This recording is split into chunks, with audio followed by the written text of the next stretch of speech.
दोस्तों नमस्कार, मैं डॉक्टर MK सिंह अपने YouTube चैनल पर आप सभी का बहुत बहुत स्वागत करता हूं। आज फिर दोस्तों एक इम्पोर्टेंट चैप्टर पर हम लोग बातें करेंगे। काफ़ी इम्पोर्टेंट और इन्फॉर्मेटिव वीडियो होने वाला है। तो दोस्तों कई लोगों का क्वेरी था, रिक्वेस्टिंग था जो बांझपन फीमेल इनफर्टिलिटी के बारे में वीडियो बनाएं। तो आज मेनली हम फीमेल इनफर्टिलिटी, महिलाओं के बांझपन के बारे में, निसंतान के बारे में, निसंतान के बारे में, जो प्रेग्नेंट नहीं हो रही है, किसी कारणवश प्रेगनेंसी में प्रॉब्लम हो, आज इसी से रिलेटेड वीडियो बनेगा। फीमेल इनफर्टिलिटी पर, बांझपन पर। तो इसका होम्योपैथ में बेस्ट ट्रीटमेंट है।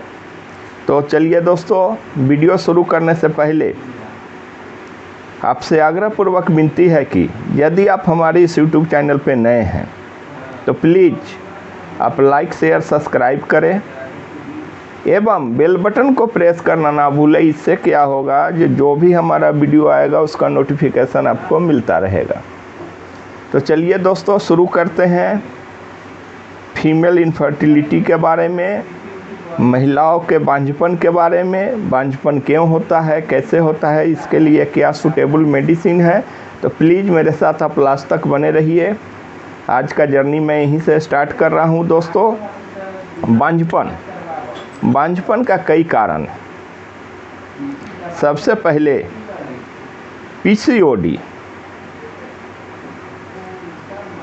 पीसीओडी के कारण भी बांझपन हो सकता है।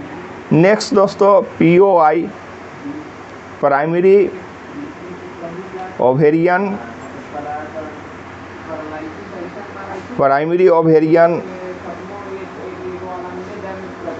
डिसऑर्डर के बारे में। नेक्स्ट दोस्तों ओबेसिटी। तो मेनी मोर, कई सारा कारण है। ओवेरियन से रिलेटेड ओवेरियन सिस्ट भी हो सकता है। यूट्रस इन्फेक्शन भी हो सकता है। यूट्रस में इन्फेक्शन के कारण भी बांझपन हो सकता है। साथ साथ यूट्रस फाइब्राइड, मेनी मोर, बहुत सारे कारण हैं बांझपन का मेनी मोर, बहुत सारा कारण है दोस्तों। कारण बहुत सारा है। कारणों को समझिए, किस किस कारण से इनफर्टिलिटी हो सकता है और होता है। सबसे पहले दोस्तों न्यूली कपल, जिनका शादी हो चुका है, 3 बरस, 4 बरस, 5 बरस हो गया, कोई संतान उत्पन्न नहीं हो पा रहा है, काफ़ी परेशान है, काफ़ी बहुत सारा ट्रीटमेंट उन्होंने करा चुके हैं, पूरे जगह जा करके हार गए हैं। हम लोग भी कई केसेस देखे हैं फीमेल इनफर्टिलिटी का देखे हैं, ठीक भी किए हैं और अच्छा भी हुई है, फिर बेबी उत्पन्न भी हुआ है। तो दोस्तों इसमें घबराने की बात नहीं है। प्रॉपर गाइडलाइन में यदि आप अपना ट्रीटमेंट डॉक्टर के अंडर ट्रीटमेंट लेंगे तो बिल्कुल इनफर्टिलिटी ठीक होता है, बांझपन ठीक होता है। इसमें घबराने की बात नहीं है दोस्तों। फीमेल इनफर्टिलिटी बिल्कुल ठीक होता है। तो कारण कई है। कारण जब तक प्रॉपरली केस टेकिंग नहीं किया जा सकता है, लेकिन मुख्यतः ये सब कारण। अब और भी कारण है जो लोग आजकल फैशन के दौर में या कैरियर के दौर कह सकते हैं, कैरियर के दौर में, चाहे वो फीमेल हो या मेल हो, लड़की हो या लड़का हो, आजकल हाईली एजुकेशन के फेरा में, हाईली करियर के फेरा में लोगों का लेट मैरिज होता है। लेट मैरिज होने लगा है। इवन लड़की की शादी जो है वो 30-35 के एज में भी हो रहा है। बच्चों का, लड़कों का शादी भी लमसम ऐसे ही हो रहा है। तो इस कंडीशन में यह कंडीशन भी जिम्मेवार कहीं ना कहीं है, क्योंकि लेट शादी होना, लेट मैरिज होने के कारण से कई सारा जो बॉडी का कैपेसिटी है, इनफर्टिलिटी कैपेसिटी है महिलाओं में, लड़कियों में, वो घटना चालू हो जाता है दोस्तों। घटना इसलिए चालू हो जाता है, जो मेनली 20, 25 और 30 के बीच का जो एज होता है लड़कियों का, उसमें एग जो है, फर्टिलिटी कैपेसिटी जो है ज़्यादा बनता है। ज़्यादा बनने से उसको कंसीव करने में कोई प्रॉब्लम नहीं होता है, चूँकि मेनली कंसीव का उम्र जो है, कंसीव का जो एज है वह 20 से 25 और 30 के बीच का है। यह बहुत अच्छा माना जाता है। उसमें कोई भी प्रॉब्लम की संभावना बहुत कम रहता है। ऐसे तो और भी कारण है। बहुत लोगों का क्या है,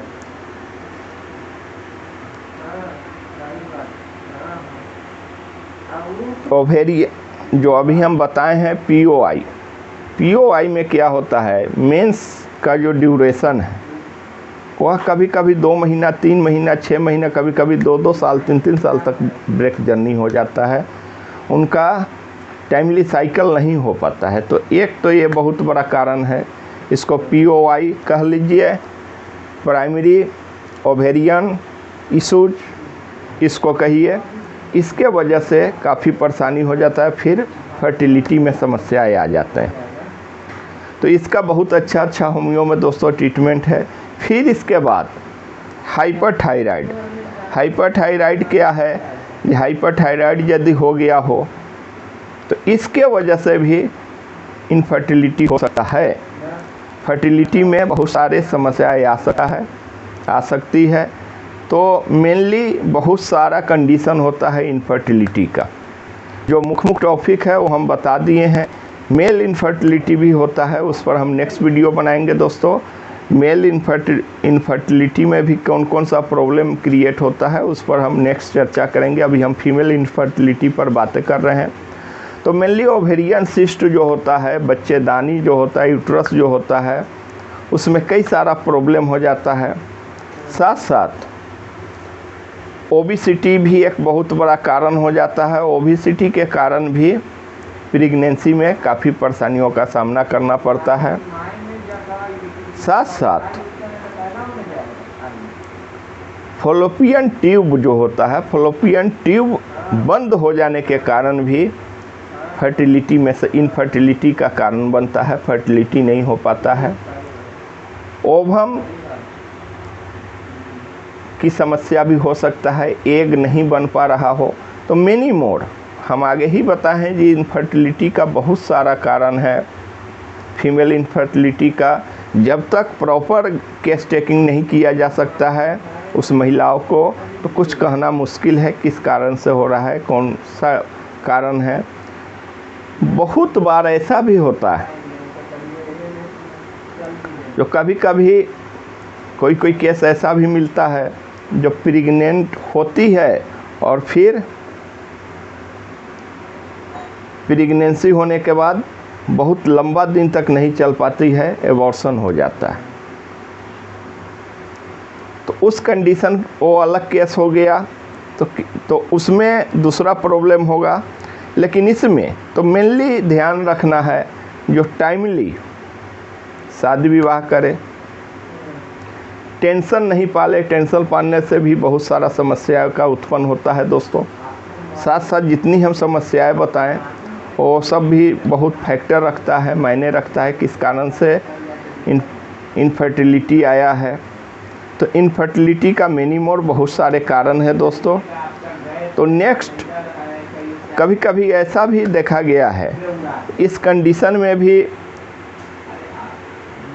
जो 35-40 के 45 को उम्र हो, 40-45 को उम्र में मेनोपॉज का कंडीशन भी आ जाता है। मेनोपॉज क्या है, एमसी बंद होने लगता है और उसमें भी इनफर्टिलिटी में समस्या आ सकता है। तो उस मेनी मोर बहुत सारे कंडीशंस है। तो कंडीशन टू कंडीशन होमियो में बार बार सिम्टम्स आधारित मेडिसिन चलता है और सिलेक्टेड मेडिसिन ज़्यादा कारगर होता है दोस्तों। कई केस इनफर्टिलिटी का हम लोग भी ठीक किए हैं और सफल रहे हैं।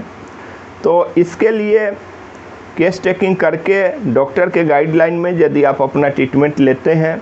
कभी कभी ऐसा भी होता है जो बहुत सारा जगहों से हार के महिलाएं आती है, जब हमको कोई चांस नहीं है, तो उस कंडीशन में भी होम्यो में चांस बनता है। यदि प्रॉपर ट्रीटमेंट लिया जाए तो इनफर्टिलिटी ठीक होता है। तो चलिए दोस्तों, कभी कभी ऐसे भी केसेस आते हैं जो डॉक्टर लोग बोलते हैं कि सभी टेस्ट इनका ठीक, सभी जांच ठीक है, सभी टेस्ट ठीक है, फिर भी इनफर्टिलिटी का सामना करना पड़ता है। तो उस कंडीशन के लिए कुछ कॉमन मेडिसिन है, जो इम्पोर्टेंट मेडिसिन है उस पर हम चर्चा करते हैं, उसको लेकिन ऐसा केसेस तो डॉक्टर के गाइडलाइन में चले। इसमें थोड़ा लॉन्ग ट्रीटमेंट होता है, हो सकता है साल 2 साल भी चलना पड़े, 3 साल भी चलना पड़े। कभी कभी स्पर्म भी नहीं बन पाता है, तो मेनी मोर बहुत सारे रीजन्स है, तो इसमें लंबा थोड़ा चलना पड़ता है। कभी कभी बहुत जल्दी रिजल्ट मिल जाता है, कभी कभी हाँ फिर हार्मोनल डिसबैलेंस हो जाता है। हार्मोनल डिसबैलेंस होने के कारण भी बहुत सारे समस्याएं का सामना करना पड़ता है।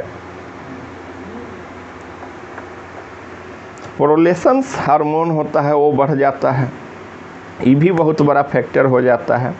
तो चलिए दोस्तों, आज हम कॉमन मेडिसिन पर चर्चा करें। सबसे पहला और इम्पोर्टेंट मेडिसिन होता है एग्नस कास्ट। एग्नस कास्ट 30 या एग्नस कास्ट मडर टिंचर भी आप ले सकते हैं। तो मडर टिंचर एग्नस कास्ट क्यों लेंगे, तो 20 ड्रॉप आधे कप पानी में सुबह दोपहर शाम 3 बार ले, कुछ दिन लेना पड़ेगा। नेक्स्ट दोस्तों, एग्नस कास्ट जो है तो काफ़ी सहायक और सपोर्टिव मेडिसिन है, महिलाओं में इनफर्टिलिटी को ठीक करने में काफ़ी सपोर्ट करता है। साथ साथ नेक्स्ट मेडिसिन है बोरेक्स। बोरेक्स के बारे में ऑलरेडी हम वीडियो बना चुके हैं, आप उस वीडियो को देख सकते हैं। तो बोरेक्स 30 ये भी 2 ड्रॉप्स 3 बार आप ले डायरेक्टली ऑन टंग। नेक्स्ट और लास्ट मेडिसिन है दोस्तों सिपिया 30, ये भी 2 ड्रॉप 3 बार आप ले सकते हैं डायरेक्टली ऑन टंग। ये सब मेडिसिन सील पैक्ड ले, और कोशिश रहे कि अच्छे ब्रांड कंपनी का ले, डॉक्टर एक्वेक का ले, स्वाबे का ले, आप पर डिपेंड करता है। तो अच्छे कंपनी का मेडिसिन ले तो अच्छा रिजल्ट भी आता है दोस्तों, थोड़ा एक्सपेंसिव तो होता है। तो इसी के साथ दोस्तों आज हम फीमेल इनफर्टिलिटी के बारे में चर्चा किए। अब हम मेल इनफर्टिलिटी पर भी वीडियो बनाएंगे। नेक्स्ट वीडियो हमारा मेल इनफर्टिलिटी पर आएगा। तो यदि हमारा वीडियो दोस्तों अच्छा लगा हो तो प्लीज़ आपसे आग्रहपूर्वक विनती है कि आप हमारे इस यूट्यूब चैनल को लाइक शेयर सब्सक्राइब करें एवं ज़्यादा से ज़्यादा लोगों को शेयर करें। इसी के साथ दोस्तों फिर मिलते हैं नेक्स्ट वीडियो में। जय हिंद, जय भारत।